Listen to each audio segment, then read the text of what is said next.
Hello friends, welcome to our channel. ఈరోజు నేను ఒక ఫెర్టిలైజర్ తయారు చేస్తూ ఉన్నాను మొక్కలకి. దీనికోసం మనం ఒక ప్లాస్టిక్ జారు, ప్లాస్టిక్ బాటిల్ కానీ బౌల్ కానీ ఏదైనా తీసుకోండి. తడి ఉండకూడదు, బాగా ఆరబెట్టాలి.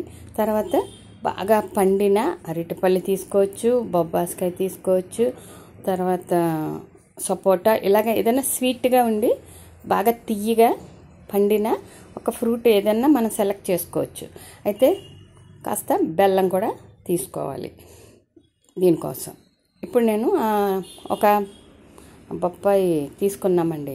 అయితే మేము పెద్ద ఫ్రూట్ అనమాట, తినగా కొంచెం మెత్తగా అయిపోయింది. అది మెత్తగా అయిపోయిన పార్ట్ అంతా మనకు అవసరం లేదంటే అది ఖచ్చితంగా మొక్కలకి ఫుడ్డే అవుతుంది. మనకి ఏది కూడా వేస్ట్ అన్నది ఉండదండి. చిన్న గార్డెను, మన గార్డెన్లో మన రీసైకిల్ అవుతుంది. ఒకటే మనం వాడుకుంటాము, లేదంటే మొక్కలకి ఫుడ్ అవుతుంది, అది తిరిగి మళ్ళీ మనకి ఫుడ్ అవుతుంది అనమాట. ఇది రీసైకిల్. మనకి పనికిరానిది మొక్కలకు ఆహారం అవుతుంది. అవి ఇచ్చి ఫ్రూట్స్ అవన్నీ కూడా మనకి ఫుడ్ ఆహారం అవుతుంది అనమాట. ఇది రీసైకిల్ మెథడ్ అండి. ఇప్పుడు నేను ఆ బొప్పాయి అంతా కూడా బాటిల్లోకి వేసేసుకుని దాంట్లో కాస్త బెల్లం కలిపి బాగా మెత్తగా పిసకాలి. మనం ఎంత మెత్తగా చేసుకుంటే అది అంత తొందరగా తయారవుతుంది అనమాట. ఈ బెల్లం ఏంటంటే అది పులియడానికి మనకి అది ఒక ఇంగ్రీడియంట్గా ఉపయోగపడుతుంది అనమాట. బెల్లం మనం ఈక్వల్ రేషియో తీసుకోవచ్చు, లేదంటే కొంచెం ఎక్కువైనా పర్వాలేదు. ఎందుకంటే ఎక్కువైంది అనుకోండి అది బాగా పులిసి మనకి బూజు అని ఏమీ రాదనమాట.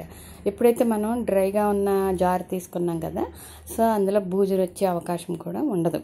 తడి తగలకుండా దీన్ని జాగ్రత్తగా మనం చేతులు కూడా డ్రైగా ఉండే చేసుకోవాలి. తడి అక్కడ తగలకూడదు. ఇది బాగా పిసకాలి, మెత్తగా చేసుకోండి. ఇది ఒక 1 వీక్ తర్వాత మనం వాడుకోవచ్చు. ఇది స్టోర్ చేసుకోవాలి పక్కన.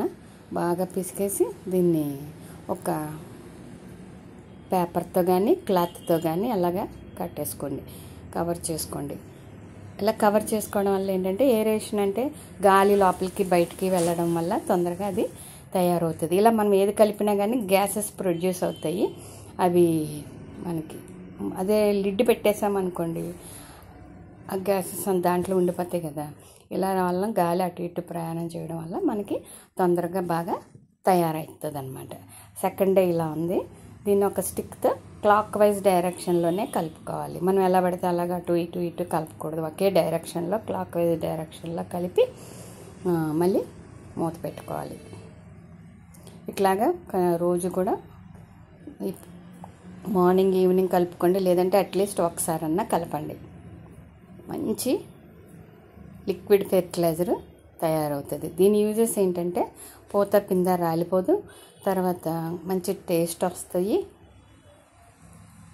మొక్కలకి మంచి ఎనర్జీ అనమాట. Thank you. 2-3 days తర్వాత మీరు లిడ్ పెట్టుకోవచ్చు. Thank you for watching. Please like, share and subscribe. Thank you. మరొక వీడియోతో కలుసుకుందాం.